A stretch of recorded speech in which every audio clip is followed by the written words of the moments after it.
Office 365. Well, what is it? Well, to help us better understand what Office 365 is and where it fits into this legacy of the Microsoft world that we know so well, let's take a minute and talk about some background.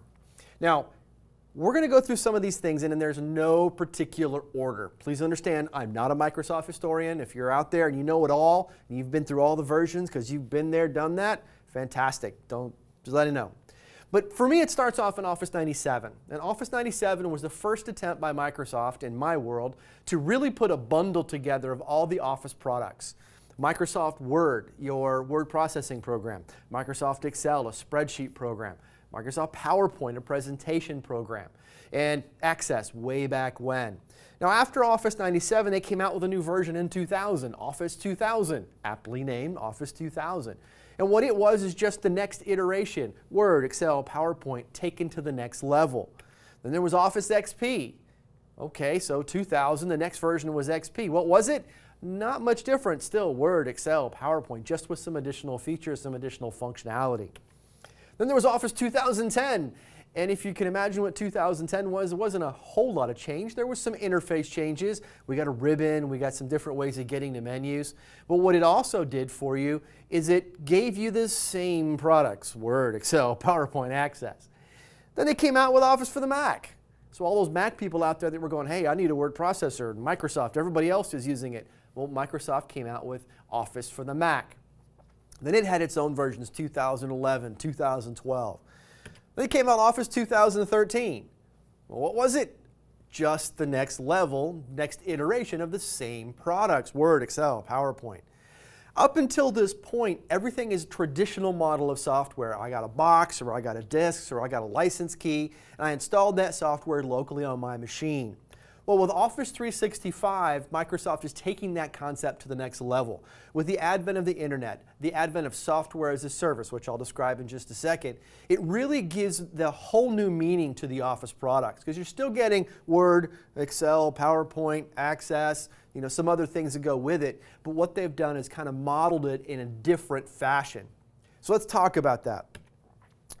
And the way we're going to talk about that is kind of the way that software is delivered. There's some traditional ways software is delivered, and there's some ways that have been kind of attempted to in the future or in the present.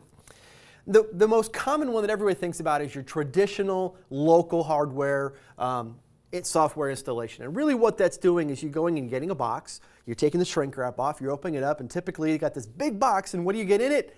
A disk.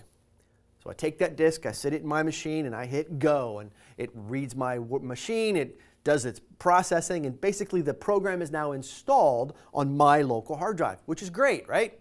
Well, there's some benefits to that.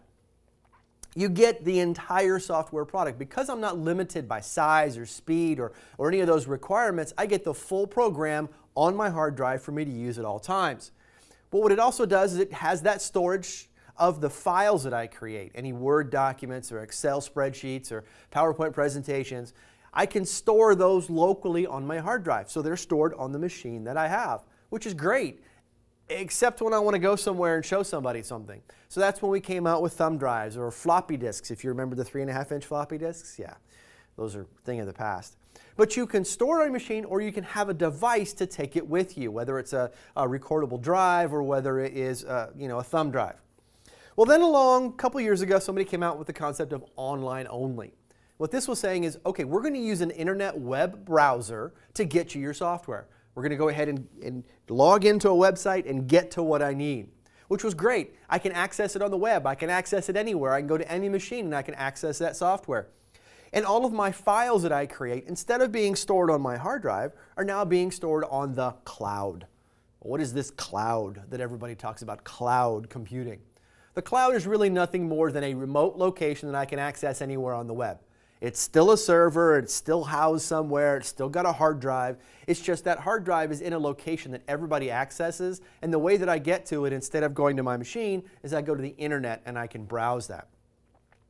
One of the drawbacks for online software, though, is because you're dealing with an internet-based protocol or an internet-based communication stream, The amount of data that I can send back and forth becomes very limited. What the browser can do for me in terms of functionality is very limited. So I can do these things. I can write a letter and I could do some basic spreadsheets, or maybe I could create a presentation, but I don't have the full functionality of as if I installed the software on my local machine. And of course, it's an internet-based product, so it's going to require me to have an internet connection, which is great when I'm at home, or I'm in McDonald's, or I'm in Starbucks. But what happens when I'm driving down the road, or I'm out by the beach and I want to work and I don't have a Wi-Fi signal?